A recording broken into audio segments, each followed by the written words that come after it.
Happy day, it's Madison. Hope you're having a great day. Thank you for being here. Let's talk a little bit today about your perception of you and how it's so different most of the time from how you see yourself. A couple examples of that. One thing I'd like to say is I wish that for even just a moment sometimes that we could feel the way that others see us. Because it's so interesting when people open up to you, or you meet them, or you know them, or you just are in their essence, and you just know that something about them is so wonderful and special, and they're working so hard, or they're, all these things, and in their mind or in their being, they don't see what they're doing.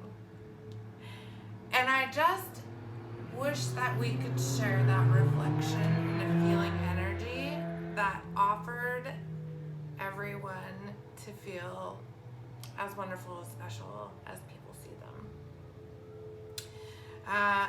Perception about yourself.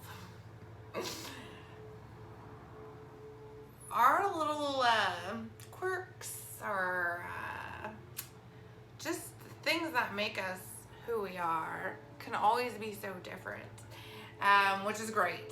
Could you imagine if we all had the same problem? Everybody, well, either way. Oh, you might think that there would be bigger solutions if everybody had the same exact problem, but I don't think so. I think there would be more unique ways, more variants, if you would say. But the differences are great. But the perspective of ourselves is also a difference in ourselves. The way that we hope everybody sees us as versus the way that we're struggling to get that way. One funny little image I'll share with you is, like, I went with my friends one time and they were like, oh, we're doing this, but we have to stop and do the family photo first, come with. And it's so funny to me how all the kids were there, staring at the camera, and behind the camera was all the family members, and they're like, smile, like 15 people for 5 kids, just like getting hammed up. I love that. But it's like all that was happening over here to get that quick shot where everybody looked the same direction and was kind of into it. But you have to zoom out to the whole picture of things for your individual self-perception, as well as others. Or maybe don't zoom out so much on others. Like, everybody's story is their own, unless you're directly involved. Careful not to overstep, right? I almost wish that it was like a clause that when you talk to somebody, you could start out by saying, I'm just telling you to vent and for you to like shake your head, or I'm telling you for maybe an advice, or this, or I'm telling you to help me solve this. Because most of the time, everybody feels like they're a helper and they want whatever comes to them. They want to help fix it or help be a part of the solution. And I love that about so many of us, because, right? Like, we are, so many of us, just like almost like just waiting to be just the superhero to whatever we need to be in life, right? And I love that there's more of that than more of the debacles out there, like waiting to gum up the works some more. What? It's always funny too. Like, I was thinking, I never go to places and I'm like, how can I mess this place up? Like, what can I take? Or how can I, you know what I mean? Like, I'm always surprised how people vandalize so much. because people work so hard to give and create a space or to share expression of themselves. So anyways, I really appreciate all the folks out there that are really just looking for ways to help being helpers. Because we're supposed to be helping each other. That being said, that's why I mentioned I wish people would say what they're looking for, because so many times people talk and us, I mean I, and others, they listen to answer. Now, that's not really listening. So many times too, we think we know the whole story that the other person's gonna say. And so we are so quick to jump in with what we have to say. And that's okay. I'm a real big interrupter, but mostly it's because I'm super excited to say what I have to say. I'm working on that. I don't know. I listen to these videos too. So that is my point with that is listen, always be proud of yourself for wanting to help. But that's important. And then back to the perception of you, because I wanted to circle back to that. I was coming to, and this is a very, this is a quick little story, but my hair today, I don't know, it's fine. Okay, this is a quick little story about how your self-perception can really be super off. And when I mean off, and it can deflate you a little bit. But it's really important to get ahead of those things if you can. So here's the story. I always have been very worried about, not always, but just my posture and just the way that I stand. Now, when I was a child, I had to have a lot of prednisone and stuff like that. So I always kind of felt like I had a little extra hump on my neck or something. I'm not going to talk about it too much. Oh God, I did not want to talk about this. Anyways, so, and it's fine.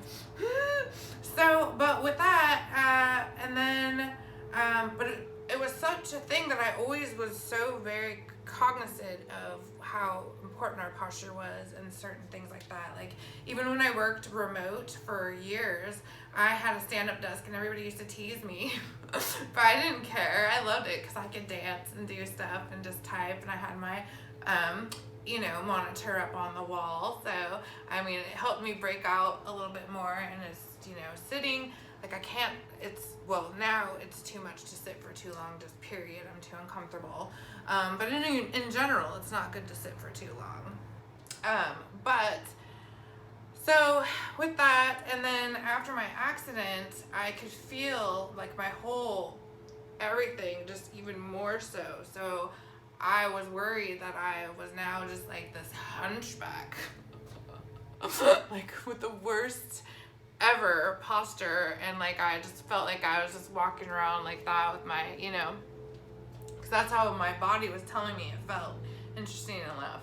So fast forward, as I grew, as I got a little bit stronger, and I will tell you, I did walk a lot and practice just to breathe and just to feel like I was, in good posture. So fast forward to 2.5 years after the accident, or 2.5 years after the accident, I was in physical therapy, and we were talking about my posture, and I finally was able to talk a little bit about how, how I'd felt and how, everything was and how we looked. Anyways, she said, well, Madison, how do you feel like you look and you walk? And I was like, well, I feel like I'm just always walking around like that or whatever.